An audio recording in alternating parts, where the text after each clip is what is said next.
Mi nombre es Camila Morales Oñate. Represento el Semillero de Derecho Constitucional de la Universidad de Nariño con la ponencia titulada Adaptación de las tecnologías de la información y comunicación TIC en el sistema educativo jurídico. Un desafío a la nueva realidad.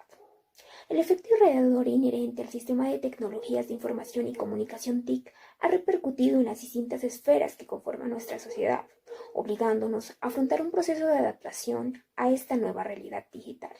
Sin embargo, su acogida no ha sido uniforme en todos los escenarios. Verbigracia en las ciencias jurídicas, la tecnología ha alcanzado un escaso protagonismo en comparación a otros sectores, pues se han mantenido conservadores respecto al tema, limitando su aplicación en circunstancias excepcionales que así lo requieran.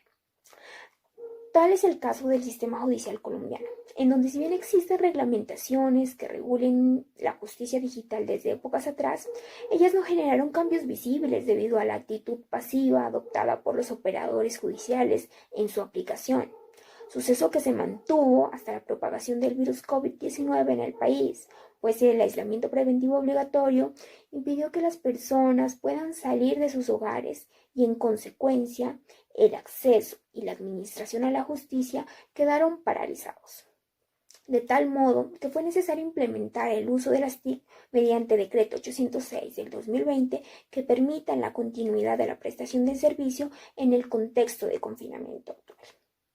En ese sentido, resulta ineludible cuestionarse a qué se deben esas actitudes renuentes en los operadores judiciales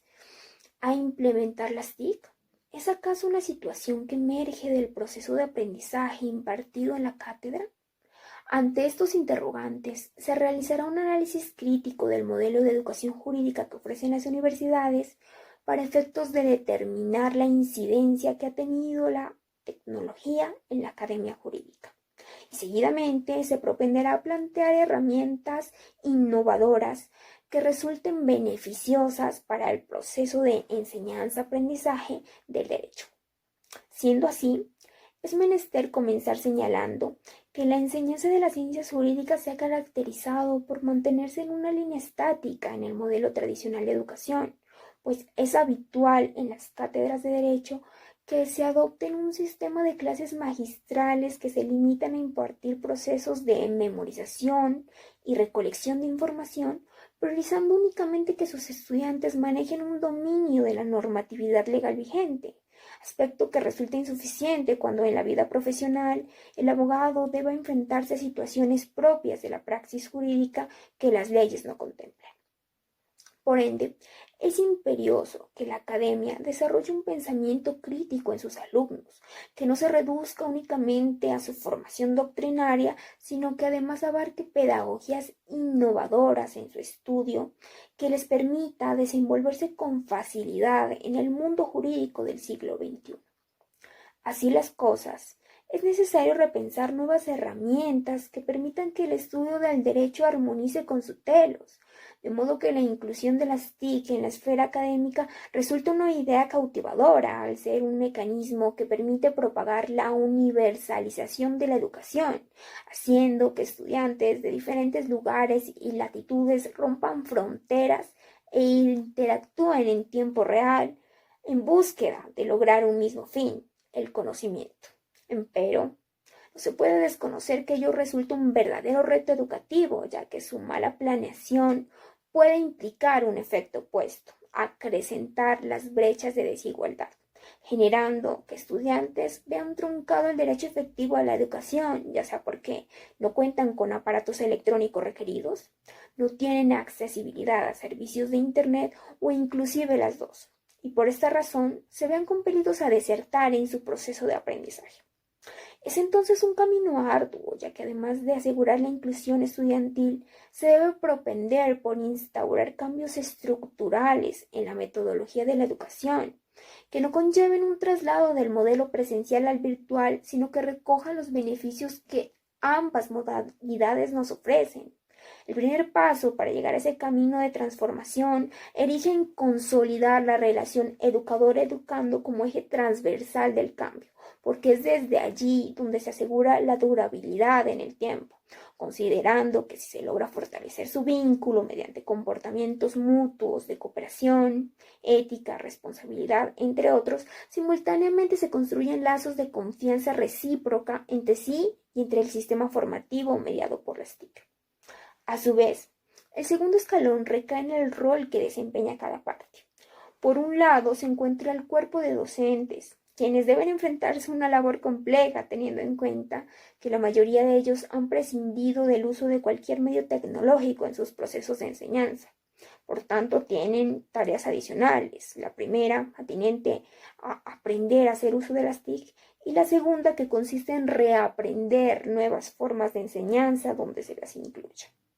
Además, deben abandonar el monólogo propio del sistema educativo tradicional que ha conllevado a que la metodología de la clase gire en torno a un proceso de habla y escucha para que en su lugar se adopte un comportamiento orientador en el proceso de enseñanza,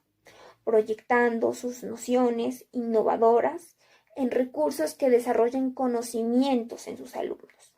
Por otro lado, se ubican los estudiantes, quienes si bien no se encuentran en la misma posición que sus educadores por provenir de una generación millennial que se caracteriza por coexistir conjuntamente con la virtualidad desde muy temprana edad y por tanto ostentan habilidades innatas con el uso de las TIC, sí deben asumir mayores obligaciones en la forma como aprenden las ciencias jurídicas, ya que ellos se convierten en protagonistas principales y sus conocimientos dependerán del compromiso y la responsabilidad que asuman en este proceso. Ahora bien, un modelo pedagógico que resulta apropiado en el contexto educativo jurídico es el denominado Blended Learning, entendido como el método que propaga la convergencia entre la virtualidad y presencialidad hacia una misma dirección y como una totalidad, de manera tal que el conocimiento no se fragmenta ni busca reemplazar el sistema educativo presencial por uno virtual o viceversa, o funcione uno en defecto o deficiencia del otro, sino todo lo contrario. Lo que se propende es intensificar el aprendizaje a través de diferentes espacios claves que incluyan interacción directa e indirecta, mediata e inmediata, entre profesores y alumnos. Bajo ese entendido, entre las herramientas innovadoras que reúne el Blended Learning son compilados en el artículo de investigación Innovar la enseñanza del derecho. Solo se trata de tecnologías de la información y comunicación, en donde se menciona en primer lugar las diapositivas, que si bien es una herramienta conocida en la cátedra, debe transformarse su estructura, incorporando contenidos de multimedia que faciliten captar la información que se desea transmitir, para que su recepción no se torne tediosa. En segundo lugar están las videoconferencias o clases virtuales, que son uno de los recursos que mayor importancia cobran en la pedagogía, no porque con ellas se busque reemplazar la presencialidad, sino porque son un mecanismo adecuado para realizar ejercicios de retroalimentación o para reponer clases que no se hayan podido ejecutar por situaciones no previsibles. En tercer lugar, se encuentran los videos y audios creados por los estudiantes, que producen grandes aprendizajes, ya que se necesita un conocimiento previo para que ellos lo puedan realizar. En último lugar, los foros, que permiten un intercambio de conocimiento que favorece a su pensamiento crítico. Asimismo, el estudio del derecho en Colombia exige que se presten servicios de consultorios jurídicos, siendo una herramienta transversal el uso de las TIC en el contexto social, ya que permite que usuarios que por circunstancias como las actuales, donde no es dable tener un contacto social o porque se les dificulte trasladarse a las instalaciones de la universidad, pueden recibir por parte de los estudiantes asesorías jurídicas mediante plataformas, llamadas, videollamadas, generando así mayor cobertura en el servicio. En conclusión, la cultura de desconfianza hacia las TIC por parte de quienes conforman las ciencias jurídicas es una actitud que se produce desde el proceso de formación caracterizado por un modelo tradicional educativo, pero que repercute en la disciplina del derecho, ya que ha truncado una actualización en el sistema de enseñanza-aprendizaje que impide que se pueda aprovechar herramientas útiles e innovadoras que fortalecen el aprendizaje y forjan juristas críticos.